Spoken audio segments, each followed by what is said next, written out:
Welcome back, everybody, this morning. Just last week, President Barack Obama delivered yet another State of the Union address where he pretty much laid out what he's going to do over the next couple of years. Joining us now is Laura Schwartz. She is a Chicago-based lecturer and author and an alum of the Bill Clinton White House. And Laura, let me ask before we get to the president and kind of the pluses and minuses of his message, what do you think of Hillary's incipient 2016 campaign? Well, I think she's going to make a decision before the end of the year this year, and I think that'll be great to make room for others. Everything points to her running. Everything points to a good, strong campaign if she chooses to step into that position. She has everything in line, but really, she hasn't made up her mind yet, and she doesn't have to. Tell me about the images of her that are out there are certainly fraught in the minds of some women in particular with sexism. There was the Time magazine high heel cover, where she's stabbing. What's under the high heel? A white guy in a suit. Yeah, and we were talking about, would they ever do that with the man stepping on a woman?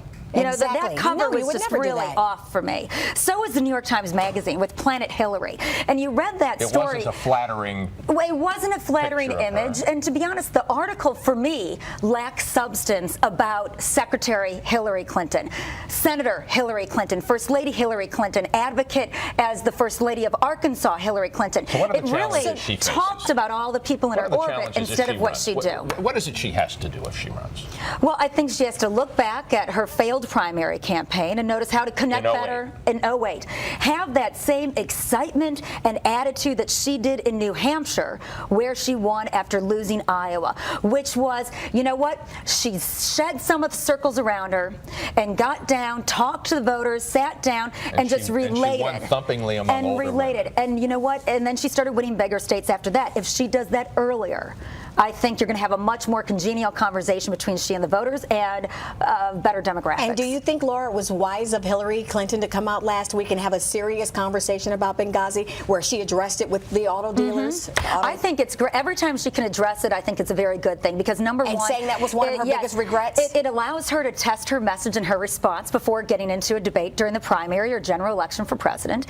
And I really think it gives her a chance, not so much of an apology to her, but just to really talk about it where she gets to frame the conversation from her first person, not just by giving testimony, because you know that's what they're going to play in the campaign. And quickly, let's go back to images. Do you think she's going to have to deal with this if she does in fact run just as much as President Obama has had to deal with, or hearing from the media a lot, and from, of course, members of Congress about him being a black man and not just being the president of the United States? Absolutely. I mean, that Time magazine cover kind of proves it. You know, here you have a high heels, you know, stabbing a white man. It's already started. It's going to be, you know, the gender will be part of the conversation. I think it's a very positive part of the conversation. Other countries have elected female leaders. So I don't think it's out of the realm, but I think it will be mentioned. I think you're going to see, just like GM has the first female CEO of the auto industry, Mary Barra, who was incidentally at the box with the First Lady last week on the State of the Union. Now, in that story, GM brings in the first female CEO. Not, hey, GM brings a worker from the time she was 12. She's also the daughter. She's the daughter of the line worker. Lifer, right? Exactly. Okay, real quick. We got a minute and a half, real quick on the president, the current president.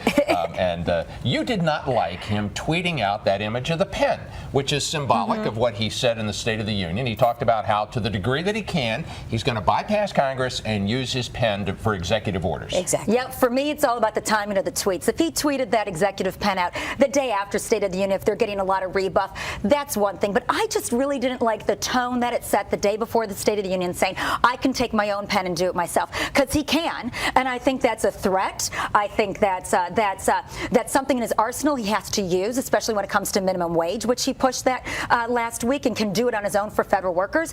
But you know what? There has to still be, even though it's a second term, there has to be a relationship with the Congress, and you've got to foster that even at the end as much as you have to do at the beginning of your term. What do you think, though, he has to do over the next couple of years? Because a lot of people, you see the approval rating that's there or not there. What do you think he has to do to regain that? And right now, especially, and I'm hearing from a lot of people here in Chicago in the African American community about what he has not been able to achieve. And I think a lot of it, and as people see it, and we've seen in the polls last week, happens to be to do with how divisive things seem, how divided things are.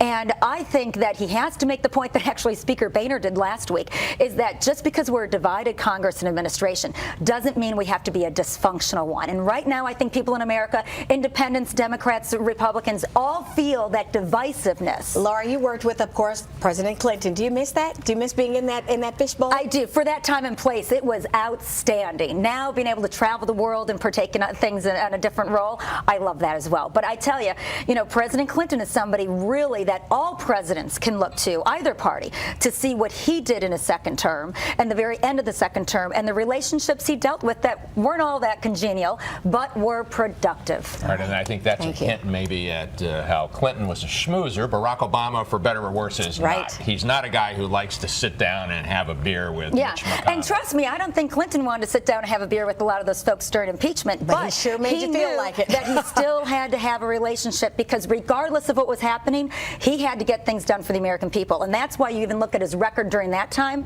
and it still got things done. Laura Schwartz, a Chicago-based lecturer and author, thanks for joining us. Thank you so much. Appreciate it. We'll be right back, everybody.